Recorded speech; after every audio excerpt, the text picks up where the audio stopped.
FM news देख रहे हैं आप। मैं हूं आपके साथ नेहा वालिया। बिहार में आरआरबी एनटीपीसी एग्जाम को लेकर छात्रों का विरोध प्रदर्शन लगातार जारी है। छात्रों ने शुक्रवार को बिहार में बंद बुलाया है, जिसे बिहार के कई राजनीतिक पार्टियों ने अपना समर्थन दिया है। आरजेडी, जन अधिकार पार्टी, हिंदुस्तानी आवाम मोर्चा और विकासशील इंसान पार्टी ने छात्रों के द्वारा बुलाए गए इस बंद को अपना समर्थन दिया है।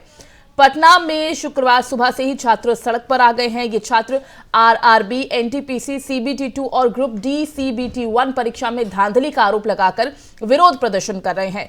छात्रों की मांग है कि शिक्षकों पर एफआईआर वापस ली जाए। वहीं बिहार की सबसे बड़ी पार्टी और मुख्य विपक्षी आरजेडी सड़कों पर उतर आई है। पटना से लेकर पूर्णिया, नालंदा से लेकर किशनगंज, आरा से लेकर मुजफ्फरपुर में बंद का असर देखने को मिल रहा है। तो लगातार छात्र अपनी आवाज उठा रहे हैं और आपको बता दें कि आप देख सकते हैं किस तरह से छात्रों का जो प्रदर्शन है वो उग्र भी कई कई जगह पर होता नजर आया है। तस्वीरें आपके सामने हैं। छात्रों ने इसी के चलते एनटीपीसी एग्जाम को लेकर ये बंद बुलाया है बिहार में और कई बड़ी पार्टियों का समर्थन मिल रहा है छात्रों को। आरजेडी प्रमुख पार्टी इसमें निकलकर सामने आई है जो छात्रों का समर्थन करे। इसी बीच आपको ये भी बता दें कि शिक्षकों पर एफआईआर जो दर्ज की गई है वो भी वापस लिए जाने की मांग लगातार ये छात्र उठा रहे हैं। तो जैसा कि हम देख रहे हैं, सरकार को लेकर भी सवाल उठाए जा रहे हैं और मुख्य विपक्षी पार्टियां भी सरकार को इस मुद्दे पर लेकर घेरने की कोशिश लगातार करती नजर आ रही हैं। कहा जा रहा है कि शिक्षकों, छात्रों पर फर्जी मुकदमा कर उन्हें फंसाया जा रहा है। बीजेपी सरकार को इन सभी फैसलों को वापस लिया जाना चाहिए। तो तमाम तरह की बातें और सवाल उठाए जा रहे हैं। अब देखना यह होगा कि आखिर इस प्रदर्शन का अंजाम क्या होता है, क्योंकि छात्र अपनी मांगों को लेकर अड़े हैं, अडिग हैं, अटल हैं। उनका कहना है कि उनकी मांगों को पूरा किया जाए। पटना में सुबह सुबह जो छात्र हैं वो सड़कों पर उतर आए हैं। तस्वीरें आपके सामने हैं। विरोध प्रदर्शन किया जा रहा है। भरे कोहरे में, ठंड में छात्र सड़कों पर हैं। उनका कहना है कि जो उनकी मांग है उसे पूरा किया जाए, वरना उनका विरोध, उनका प्रदर्शन यूं ही जारी रहेगा।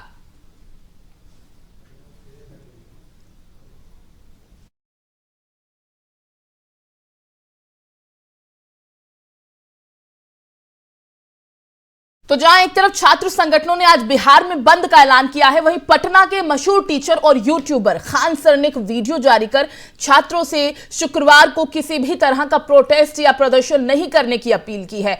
प्रदर्शन के दौरान तोड़फोड़ और आगजनी के मामले में छात्रों को उकसाने के आरोपी खान सर समेत 6 टीचरों पर कानून का शिकंजा कसता नजर आ रहा है। पटना के पत्रकार नगर थाना में दर्ज एफआईआर में खान सर पर छात्रों को उकसाने के गंभीर आरोप हैं। एफआईआर दर्ज होने के बाद खान सर अपनी पटना वाली कोचिंग को बंद कर फरार हैं। बुधवार यानी 26 जनवरी को बिहार के कई जिलों में छात्रों ने स्टेशनों पर उग्र प्रदर्शन किया था। कई जगहों पर ट्रेनों को आग के हवाले कर दिया गया। इसके बाद खान सर समेत 6 कोचिंग संस्थान संचालक शिक्षकों पर यह केस दर्ज किया गया। उन्हीं में शामिल खान सर फिलहाल फरार हैं। उन्होंने अपना फोन भी स्विच ऑफ कर लिया है। उनका कोचिंग संस्थान खान जीएस रिसर्च सेंटर भी बंद पड़ा है। देर रात करीब 11:15 बजे खान सर ने अपने यूट्यूब चैनल पर छात्रों के लिए एक वीडियो संदेश डाला है। खान सर ने वीडियो में बार बार छात्रों से अपील की कि शुक्रवार को कोई भी छात्र प्रोटेस्ट ना करे, प्रदर्शन ना करे। खान सर ने कहा कि रेलवे को इंटेलिजेंस से रिपोर्ट मिली है कि गोरखपुर के कुछ छात्र गड़बड़ी कर सकते हैं। खान सर ने कहा कि गोरखपुर के छात्र हम लोगों से अलग नहीं हैं। ऐसे में सभी जिलों के छात्रों से अपील है कि कोई भी सड़क पर ना उतरे, किसी भी तरह का उपद्रव ना किया जा सके। आरजेडी से नवल किशोर जी हमारे साथ, बहुत बहुत स्वागत है आपका एफएम न्यूज में। हाँ जी किशोर जी, किस तरह से आप इस प्रदर्शन को देख रहे हैं, क्योंकि छात्र उग्र प्रदर्शन भी कर रहे हैं, बार बार अपनी मांगों को पूरा करने की जो गुजारिश कहें या फिर अपील कहें या फिर प्रदर्शन कहें कि उनकी तरफ से किया जा रहा है। अब ऐसे में आज बंद का भी ऐलान किया गया। क्या लगता है आपको, कहां पर चूक रह गई जो छात्र, ये नौबत आ गई छात्रों पर कि उन्हें प्रदर्शन करने के लिए अब सड़कों पर उतरना पड़ा है? छात्रों की लगभग सभी मांगे भारत सरकार ने मान ली हैं। इसलिए आज जो भी प्रदर्शन कर रहे हैं वो राजनीतिक प्रदर्शन है, वो तो विद्यार्थियों का प्रदर्शन नहीं है। आप देखेंगे कोई विद्यार्थी इसमें दिखाई नहीं दे रहा है, क्योंकि विद्यार्थियों की मांग ली गई है। पहले दिन जो घटना घटी पुलिस के द्वारा वो ठीक नहीं थी। विद्यार्थी के साथ इस प्रकार का और नहीं करना चाहिए। मैं तो आपके माध्यम से निवेदन करूंगा कि संपत्ति हमारी सबकी संपत्ति है, बिल्कुल सरकार हमारी है, हमारी सार्वजनिक संपत्ति को कोई नुकसान न पहुंचे। प्रजातंत्र ढंग से अपनी कोई मांग रखता है तो उसे अधिकार रखना चाहिए। परंतु आज का जो बिहार बंद है वो राजनीतिक बिहार बंद है, जबकि छात्रों का बिहार बंद है। तो यानी कि आप ये कहना चाह रहे हैं कि छात्र जो प्रदर्शन कर रहे थे जिन मांगों को लेकर वो तो पूरी कर दी गई हैं, ये छात्रों के कंधे पर कोई और बंदूक रखकर चला रहा है। हाँ, राजनीतिकरण हो रहा है जो ठीक नहीं। ठीक है, लेकिन आरजेडी भी समर्थन कर रही है छात्रों का। टीचर्स पर, शिक्षकों पर जो एफआईआर दर्ज की गई है उसे लेकर भी वो कह रहे हैं कि वापस ले ली जानी चाहिए। खान सर जो फिलहाल कहीं नजर नहीं आ रहे हैं, फोन भी स्विच ऑफ कर दिया है और उनका एक वीडियो भी जारी किया गया। उन्होंने छात्रों से अपील भी की थी कि आप किसी भी तरह का आज प्रदर्शन ना करें। मैंने आपको पहले निवेदन किया कि आज का जो बंद है वो राजनीतिक बंद है। कुछ राजनीतिक दलों को दूसरों के, कभी किसानों के कंधे पर बंदूक रख के, कभी छात्रों के कंधे पर बंदूक रख के, ये केवल बहाना करते हैं क्योंकि खुद तो कुछ करना नहीं है। जब उनको मौका मिला तो कुछ समाज का काम किया नहीं, अब इनको समाज में दंगा फैलाना है, उपद्रव करना है, तो क्या करेंगे? कुछ ऐसा ही करेंगे। ठीक है, तो आप कह रहे हैं कि छात्र इसमें इन्वॉल्व नहीं है। बहुत बहुत शुक्रिया नवल किशोर जी आपका जुड़ने के लिए। तो आरजेडी से नवल किशोर साहब हमारे साथ थे। हालांकि आरजेडी का पूरा समर्थन छात्रों को मिल रहा है, इस बंद का भी उन्होंने समर्थन किया है, सड़कों पर हंगामा भी किया गया, आगजनी भी की गई। 26 तारीख की तस्वीरें भी आप सभी के सामने थी कि किस तरह का उपद्रव किया गया छात्रों की तरफ से, और आज इन्हीं छात्रों की तरफ से बंद का आह्वान किया गया है, बिहार बंद का। लेकिन इसी बीच नवल किशोर जो हमारे साथ जुड़े, उनका कहना था कि सिर्फ राजनीतिकरण किया जा रहा है, छात्रों के इन्वॉल्वमेंट इसमें नहीं है, इस मुद्दे को, इस प्रदर्शन को भटकाने की कोशिश की जा रही है। बढ़ते आगे, पश्चिम बंगाल के मुर्शिदाबाद जिले से 6 जिंदा बम मिलने से पूरे इलाके में सनसनी मची है। मुर्शिदाबाद जिले के पुलिस बम डिस्पोजल स्क्वाड ने जानकारी देते हुए कहा कि ये 6 बम मुर्शिदाबाद जिले के सालार थाना क्षेत्र स्थित कांडी में बम बरामद किए गए हैं। इस मामले में आरोपी अनारुल शेख को गिरफ्तार कर लिया गया है और आरोपी से पूछताछ की जा रही है। यह भी बता दें कि पिछले हफ्ते मुर्शिदाबाद के बेलडांगा में कथित रूप से बम बनाते समय विस्फोट हो गया था, जिसमें एक व्यक्ति की जान चली गई थी, जबकि इस विस्फोट में 5 लोग घायल हुए थे।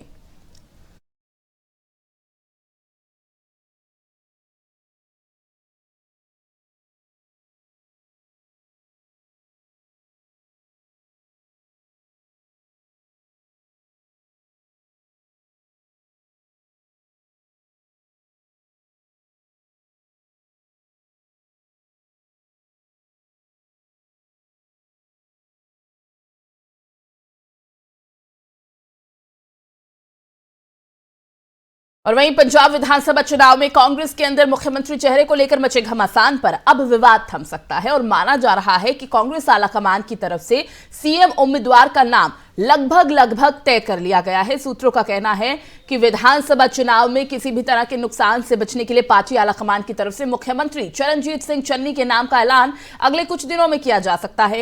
इससे पहले कांग्रेस नेता राहुल गांधी ने बीते कल यानी गुरुवार को जालंधर में कहा था कि पार्टी पंजाब विधानसभा चुनाव में मुख्यमंत्री के चेहरे के साथ उतरेगी और पार्टी कार्यकर्ताओं से परामर्श करने के बाद जल्द ही इस पर फैसला भी लिया जाएगा।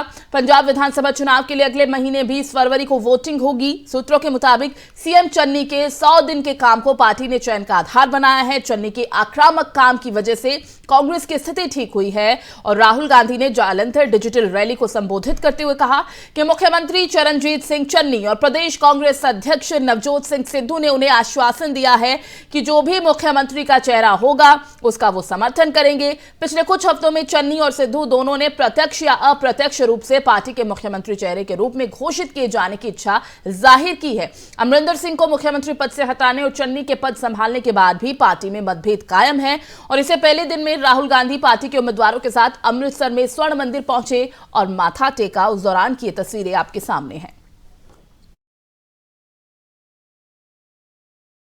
पंजाब कांग्रेस में अंदरूनी खींचतान लगातार जारी है। एक तरफ जहां पंजाब कांग्रेस अध्यक्ष नवजोत सिंह सिद्धू सीएम की दावेदारी कर रहे हैं, तो वहीं दूसरी तरफ सीएम चन्नी भी पीछे हटने को तैयार नहीं। अब ऐसे समय में अपने पंजाब दौरे पर राहुल गांधी ने सीएम उम्मीदवारों को लेकर क्या कुछ कहा, आइए आपको सुनवाते हैं। पंजाब में सबसे बड़ा सवाल कांग्रेस पार्टी को पंजाब में कौन लीड करेगा।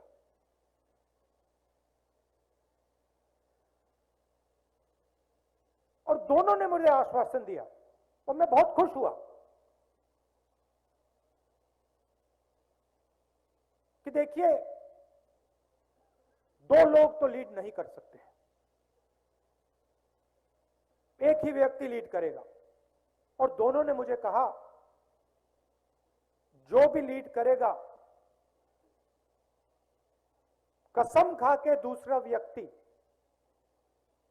अपना पूरा दम, अपनी पूरी शक्ति उसकी मदद करने में लगा देता। तो फिर हम चीफ मिनिस्टर का निर्णय आपके लिए ले लेंगे। कैसे लेंगे? अपने कार्यकर्ताओं से पूछकर,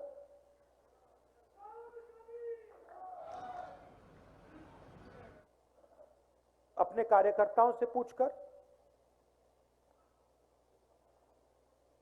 और जो सही व्यक्ति होगा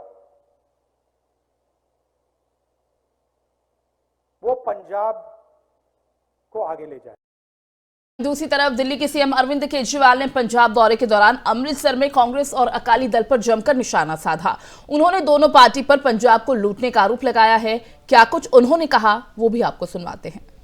पूरे पंजाब के अंदर इस वक्त लोग बदलाव चाहते हैं। इन दोनों पार्टियों की जुगलबंदी और इन दोनों पार्टियों के गठजोड़ की सरकारें जो पिछले 60-70 साल से चल रही हैं, अकाली दल और कांग्रेस, इससे लोग तंग आ चुके हैं। दोनों पार्टियों ने मिलकर पंजाब को लूटा है। मेरा अपना मानना है जी, ये दोनों को लोगों ने परख के देख लिया। मजीठिया साहब तो एक तरह से बेल भी उनकी कैंसिल हो गई है, जेल से भागते फिर रहे हैं। और सिद्धू साहब तो अपने हलके में कभी जाते ही नहीं हैं। वो किसी का फ़ोन नहीं उठाते, किसी के सुख दुख में काम नहीं आते। उन्होंने अपने हलके में कोई काम नहीं किया। तो हमारी जो कार्यकर्ता जो वहाँ से लड़ रही हैं, वो एक आम महिला हैं, एक आम कार्यकर्ता, एक आम महिलाएं जो लोगों के बीच में रहती हैं। लोग उनको कभी भी फ़ोन करेंगे वो मिलेगी, वो रात को 12 बजे भी लोग उनको फ़ोन करके बुलाएंगे तो वो आएगी। तो मैं समझता हूँ कि लोग इन दोनों को वोट क्यों देंगे। ये दोनों तो एक तरह से बड़े बड़े पॉलिटिकल हाथी हैं जिनके पैरों के नीचे जनता कुचल जाती है। देखो जी, जब भी कोई आदमी सच्चाई के रास्ते पे चलता है उसको गालियां तो सुननी पड़ती है। सच्चाई का रास्ता कांटों भरा है। चन्नी साहब भी मेरे को गालियां देते हैं, सिद्धू साहब भी मेरे को गालियां देते हैं, बादल साहब भी, और ये सारे मेरे को ही गालियां देते हैं, ये दूसरों को नहीं देते। पूरे पंजाब। और अगर आप एयर इंडिया के विमान में सफर करने वाले हैं तो आपको वेलकम अनाउंसमेंट सरप्राइज कर सकता है। दरअसल 28 जनवरी 2022 को एयर इंडिया की सभी उड़ान में पायलट की वेलकम अनाउंसमेंट का अंदाज बेहद खास होने जा रहा है। इस वेलकम अनाउंसमेंट में पायलट अपने पैसेंजर्स को टाटा ग्रुप के साथ जुड़ने की जानकारी देंगे। वहीं शुक्रवार को दिल्ली से मुंबई के लिए एयर इंडिया ने अपनी पहली उड़ान भरी। इस दौरान पायलट ने बेहद खास अंदाज में सभी यात्रियों का स्वागत किया। बताते चले कि 27 जनवरी 2022 को केंद्र सरकार ने आधिकारिक तौर पर एयर इंडिया की कमान टाटा समूह को सौंपी। इस तरह 69 साल बाद एयर इंडिया की टाटा ग्रुप में फिर से वापसी हो गई है। इस नई सुबह की एक झलक कंपनी के 28 जनवरी के वेलकम अनाउंसमेंट में देखने को मिली। एयर इंडिया ने इस नए वेलकम अनाउंसमेंट का सर्कुलर अपने सभी पायलटों को जारी किया है। बता दें कि टाटा समूह ने गुरुवार को सार्वजनिक क्षेत्र की विमानन कंपनी एयर इंडिया का स्वामित्व हासिल कर लिया। टाटा समूह की holding company Tellis private limited ने 8 अक्टूबर 2021 को कर्ज में डूबी एयर इंडिया के अधिग्रहण के लिए करीब 18,000 करोड़ रुपए की बोली लगाई थी। कप्तान वरुण खंडेलवाल बोल रहा हूँ। मेरे साथ विमान नियंत्रण कक्ष में मेरे सहयोगी कप्तान दीपाली प्रतापे हैं और अन्य सभी कर्मचारी की तरफ से मैं आप सभी का स्वागत हमारे एयरबस के 321 जहाज एयर इंडिया की उड़ान संख्या 665 जो कि मुंबई को जारी है उसमें करता हूँ। और साथ ही आप सबका स्वागत इस ऐतिहासिक उड़ान में करना चाहूंगा। आज एयर इंडिया 7 दशक बाद पूरी तरीके से टाटा ग्रुप का हिस्सा बन चुकी है। इस नए एयर इंडिया में आपका स्वागत करूंगा और उम्मीद करता हूं इस सफर में आप पूरी तरीके से हमारे साथ आनंद उठा सकें। धन्यवाद। और पंजाब में मादक पदार्थों की तस्करी अब एक आम बात हो चली है। नशीले पदार्थों की तस्करी करने वाले बेखौफ नजर आ रहे हैं। नशे का कारोबार तेजी से फैल रहा है और फल फूल भी रहा है। और इसी पर लगाम लगाने के क्रम में पंजाब के गुरदासपुर की चंदू वडाला पोस्ट से बीएसएफ जवानों ने 47 किलो के करीब हेरोइन की खेप को बरामद किया। इस ऑपरेशन के दौरान एक जवान को गोली भी लग गई। मिली जानकारी के मुताबिक यहां मादक पदार्थों के अलावा पिस्टल भी बरामद किए गए हैं। जवानों ने जो हेरोइन बरामद की है उसकी अंतर्राष्ट्रीय बाजार में कीमत करोड़ रुपए की बताई जा रही है। जवानों की माने तो आज सुबह लगभग 5:15 बजे बीएसएफ जवानों ने सीमा पर हलचल देखी। शक होने के बाद उन्होंने जांच शुरू की और सीमा से अंदर आ रहे लोगों को रोकने की कोशिश की गई। हालांकि घुसपैठियों ने जवानों पर फायरिंग शुरू कर दी। वहीं आत्मरक्षा और मामले को नियंत्रण में लेने के लिए बीएसएफ के जवानों की तरफ से भी फायरिंग की गई और दोनों तरफ से काफी देर तक मुठभेड़ चली। फिलहाल डीआईजी बीएसएफ प्रभाकर जोशी का कहना है कि पूरी घटना की जांच की जा रही है। और देश में बीते 24 घंटों में कोरोना के 2,51,209 नए मामले सामने आए हैं। आपको ये भी बता दें कि 627 लोगों ने कोरोना के कारण अपनी जान गंवाई है। डेली पॉजिटिविटी रेट घटकर 15.88% हो गई है। और राहत की बात यह है कि देश में बुधवार के मुकाबले 12% कम मामले सामने आए। देश भर में कोरोना के एक्टिव मामलों की संख्या 21,05,611 है। कोरोना के खिलाफ भारत की जंग भी लगातार जारी है। राष्ट्रव्यापी टीकाकरण मुहिम के तहत अभी तक 164,44,73,216 लोगों को कोरोना वैक्सीन लगाई जा चुकी है। गुरुवार को देश भर में 57,35,692 डोज अब तक लगाई जा चुकी हैं।